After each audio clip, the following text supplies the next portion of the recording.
हफ्ते हमने लगातार आपके सामने जगत गुरु शंकराचार्य जी के साथ जो दुर्व्यवहार हो रहा है उस पर चर्चा की।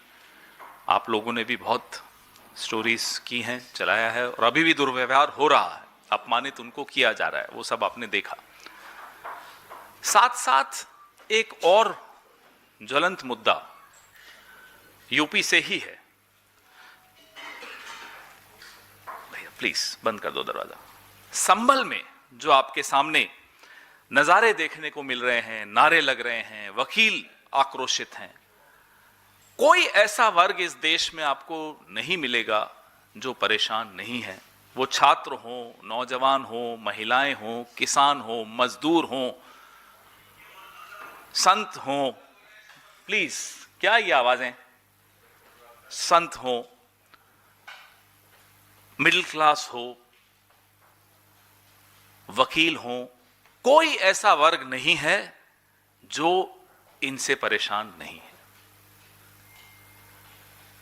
ऐसा कोई सगा नहीं जिसे इन्होंने ठगा नहीं। ये हकीकत इन पर। मैं एक वीडियो आपको दिखाऊंगा किस तरह से, एक गुजरात मॉडल का मैं आपको वीडियो दिखाता हूं। जेल में आप बताइए ना, छुड़वाया किसने? बताइए कैसे छुड़वाया? हमको तो जेल से नरेंद्र भाई ने छुड़वाया। उन्होंने जज बदले और जज बदल के फिर नरेंद्र भाई ने सेटिंग की और नरेंद्र भाई ने हमको छुड़वाया, तो हमने छूट। पहला जज आया था धोड़के अली खान, उन्होंने बोला कि बाहुबली बजेंगे तो फांसी होनी चाहिए 4-5 बार, एक बार नहीं, तो फाइल फेंक दी सब। फिर दूसरा आया तो दूसरा ने हमारा को यही बताया कि नहीं, इनको फांसी होनी चाहिए। फिर तीसरा ने फिर 1.5-4.5 महीना हो गए। फिर नरेंद्र भाई ने हमारे को संदेशा भेजा कि ठहर जाओ, मैं अभी सेटिंग करता हूँ, टाइम निकल गया है। फिर उन्होंने अक्षय मेहता करके जज को भेजा, जज ने फाइल नहीं देखी, नहीं बोले जा और सब जेल खाली कर दिया, बाहर आ गया। तो कोई एक हम तो भगवान। ये आपने देखा जहां ये बाबू बजरंगी खुलकर बोल रहे हैं नरेंद्र भाई ने कैसे जज बदल के मेरे को राहत दी। तो कोई ये योगी आदित्यनाथ का नया मॉडल नहीं है, ये टेस्टेड मॉडल है, ट्राइड मॉडल है। गुजरात में आपके सामने ये वीडियो आपने देखा, जो एक राक्षस किस्म का व्यक्ति खुलकर बोल रहा है कि मुख्यमंत्री ने उनको मदद की, जज की ट्रांसफर करके, बार बार ट्रांसफर करके उन्हें राहत दिलवाई। तो जो सीजेएम विभांशु सुधीर का तबादला संभल में हुआ, ये उसी पैटर्न का, उसी सिलसिले का एक और हिस्सा, एक और कड़ी आपने देखी। कैसे भारतीय जनता पार्टी न्यायपालिका को अपने काबू में रखना चाहती है, अपने कब्जे में रखना चाहती है, और कैसे ट्रांसफर। मैं आगे और बताऊंगा कि भारतीय जनता पार्टी में भी अलग अलग मॉडल हैं, उस पर भी आऊंगा। तो जो चंदौसी कोर्ट में वकील नारे लगा रहे हैं, विरोध कर रहे हैं, हम उन वकीलों के साथ हैं। ये वो विभांशु सुधीर हैं जिन्होंने संभल हिंसा के मामले में उस वक्त के जो सीईओ थे अनुज चौधरी और अन्य और पुलिसकर्मी थे, उन पर एफआईआर का आदेश दिया था। ये एफआईआर का आदेश इसलिए दिया गया क्योंकि उन्होंने उस वक्त गोलियां चलाई, 3 मुसलमानों को गोली से मार दिया गया। एफआईआर नहीं हो रही थी, कोर्ट के माध्यम से ये एफआईआर हुई। अब ये कोई पहली बार नहीं हो रहा। आगे उससे पहले दिल्ली के दंगों में क्या हुआ वो आपने देखा। अलग अलग जगह पे किस तरह से इन्होंने न्यायपालिका को अपने काबू में करके ट्रांसफर कर दिया, धमका दिया, ट्रोल कर दिया सोशल मीडिया पे। ऐसे कई बार ये लोग करते रहते हैं ताकि इनका एजेंडा चलता रहे। जिस व्यक्ति को वहां लगाने की कोशिश की गई वो भी वह व्यक्ति था सुल्तानपुर। इनको तो हटा दिया खैर विभांशु जी को, और डिमोट भी कर दिया विभांशु सुधीर को। ना केवल हटाया, ना केवल ट्रांसफर की, इनको अपने पद से नीचे वाला पद डिमोट करके वहां भेजा सुल्तानपुर। जिस व्यक्ति को वहां लगाने की कोशिश की वो है जिसने संभल मस्जिद में सर्वे का आदेश पारित करके इसको मुद्दा बनाया था, विवाद बनाया था।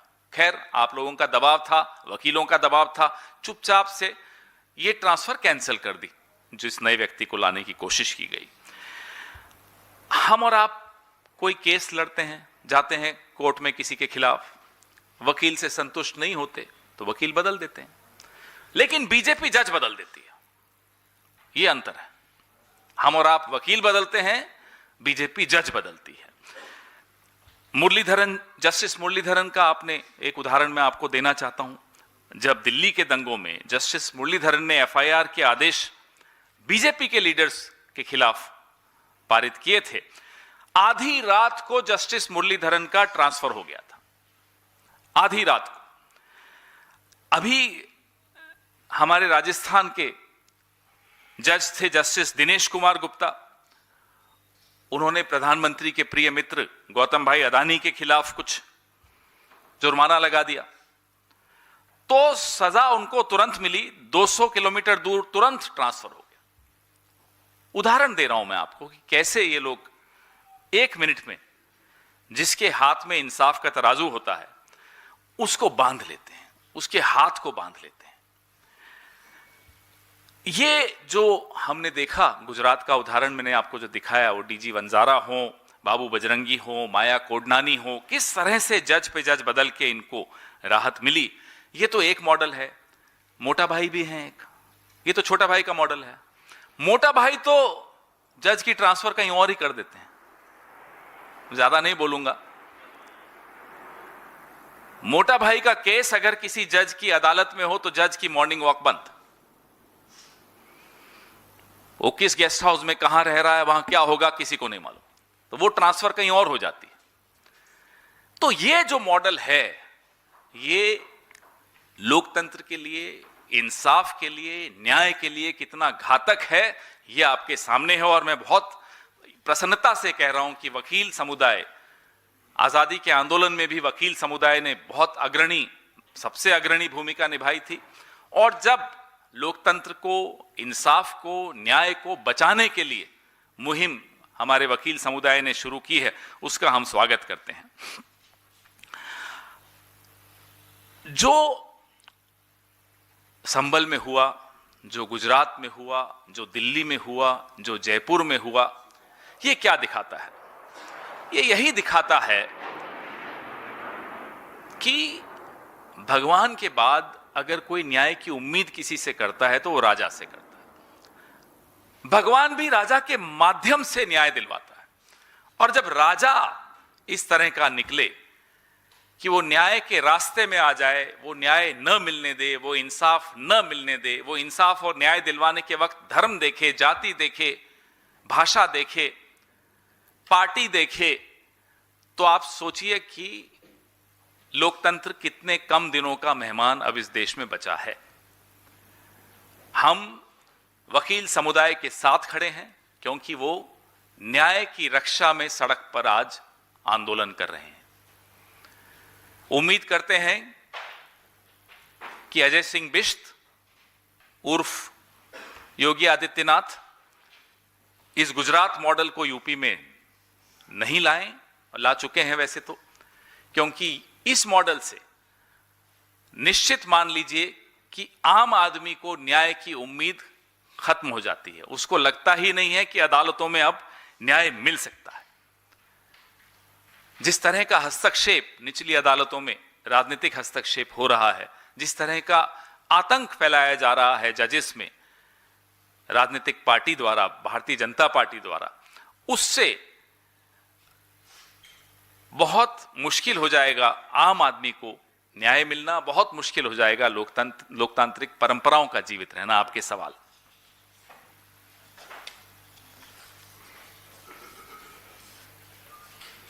अभी पेशवा दल जो है वो लगातार धरने पे बैठे हुए हैं, अब उनकी तबीयत भी बिगड़ने लगी है, तो वो कह रहे हैं कि मुझे अब शंकराचार्य के लिए भी सवाल किए जा रहे हैं उनसे कि वो शंकराचार्य है भी कि नहीं है, प्रशासन उनसे सवाल कर रहा है।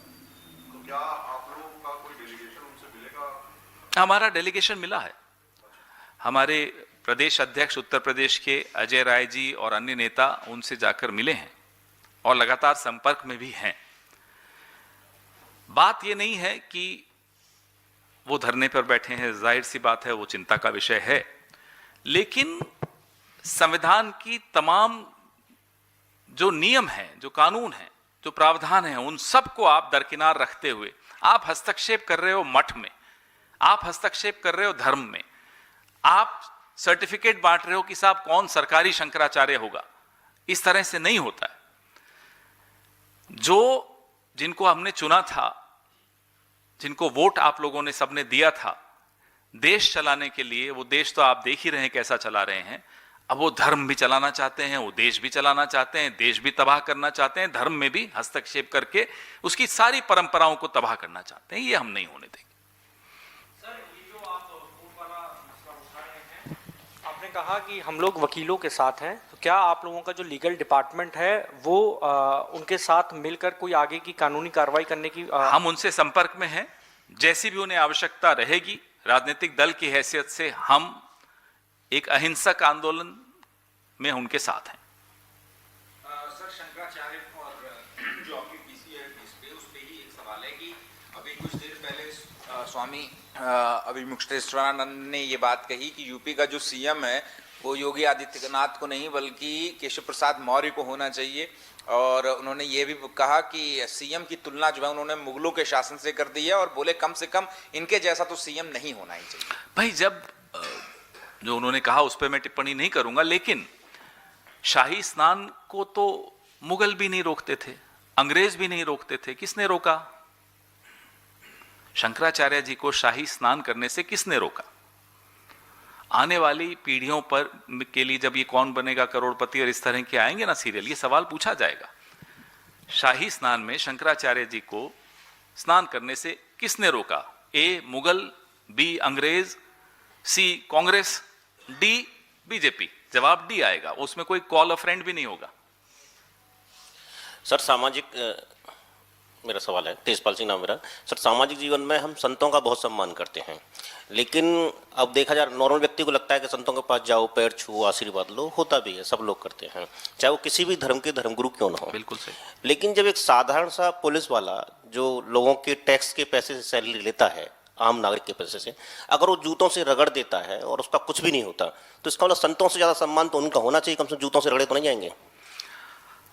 बिल्कुल ठीक बोल रहे हैं आप। बहुत पीड़ा का विषय है जब वो नज़ारे हम देखते हैं कि बाल बटुकों को उनकी बालों से खींच कर घसीटा जाए,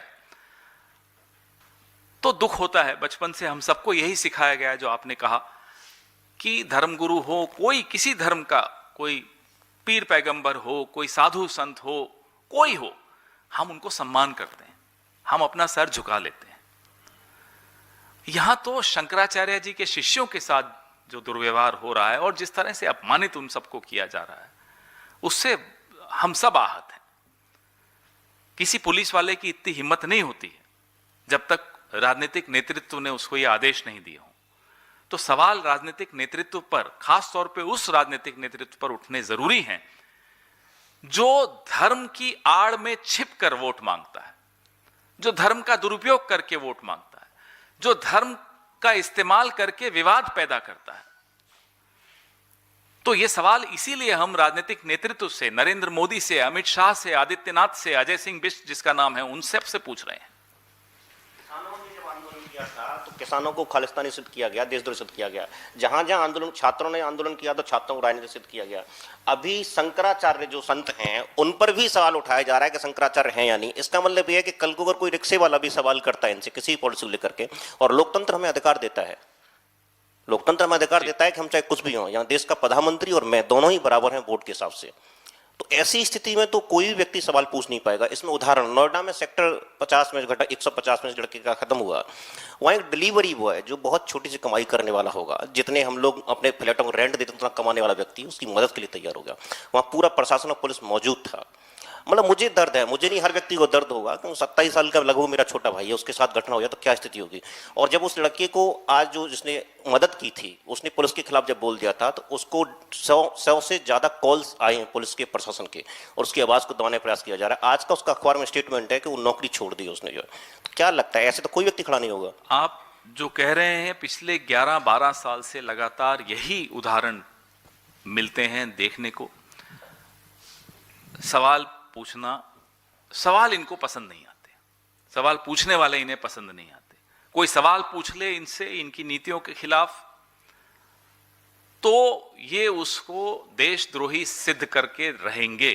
और इनके साथ माफ कीजिएगा आपके कुछ साथी भी हैं, हमारे आपके साथी हैं मीडिया के, उनका भी एक गलत योगदान रहा है लोकतंत्र को खत्म करने में। तो इसलिए मैं बार बार उनके विषय में भी बोलता हूं। ये अकेले नहीं होते, इनको भी हथियारों की जरूरत होती है, कुछ हथियार आप लोगों ने भी दिए हैं और इसका खामियाजा सबको भुगतना पड़ेगा, एक ना एक दिन आपको भी भुगतना पड़ेगा। आपको अभी लगता होगा कि चलिए विपक्ष को भुगतना पड़ रहा है, इलेक्शन हार गए, अरे वो चलता रहेगा।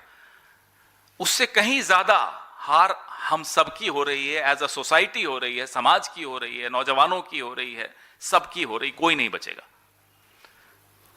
तो जो आपने गिग वर्कर के विषय में बताया, डिलीवरी बॉय के विषय में, उसने एक मानवता के नाते वो किया जो कि डिपार्टमेंट्स बने हुए हैं जिस काम को करने के लिए, वो नहीं कर पाए, वो एसडीआरएफ हो, वो एनडीआरएफ हो, वो जिला प्रशासन हो, लेकिन उसने करने की कोशिश की।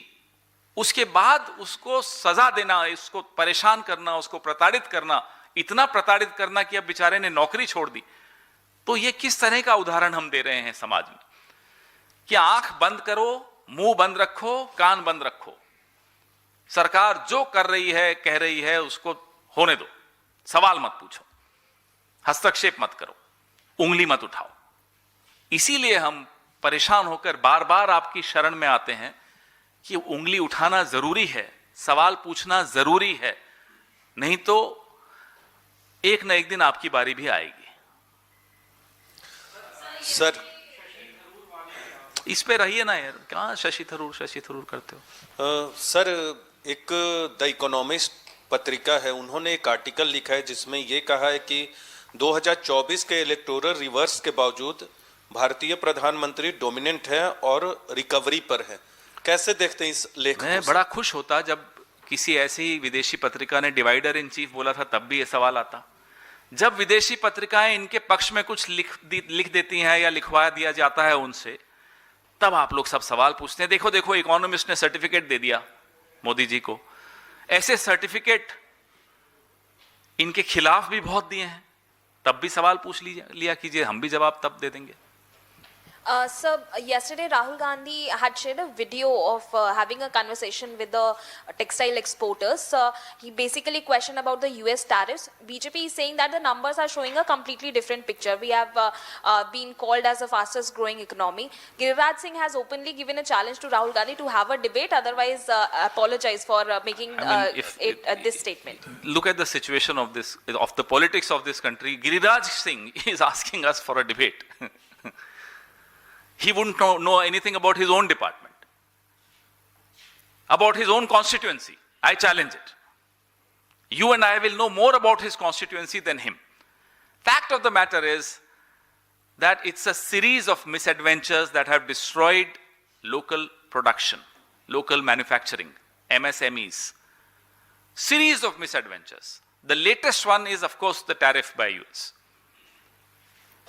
Despite surrendering to US, what we witness today is complete dictation from abroad. खड़े हो जाओ तो मोदी जी खड़े हो जाएंगे, बैठ जाओ तो मोदी जी बैठ जाएंगे, दाएं देखो तो दाएं देखेंगे। दाएं में टीपी होता है, टेलीप्रॉम्प्टर होता है, वो अलग बात है। जहां इशारा होगा अमेरिका का, कभी अमेरिका के इशारे पे चल देंगे, कभी चीन के इशारे पे चल देंगे। जैसा उस दिन मैंने आपको कहा, पापा ने डांटा तो मम्मी के पास, मम्मी ने डांटा तो पापा के पास। ये इनकी हालत है, ये हमारी विदेश नीति है।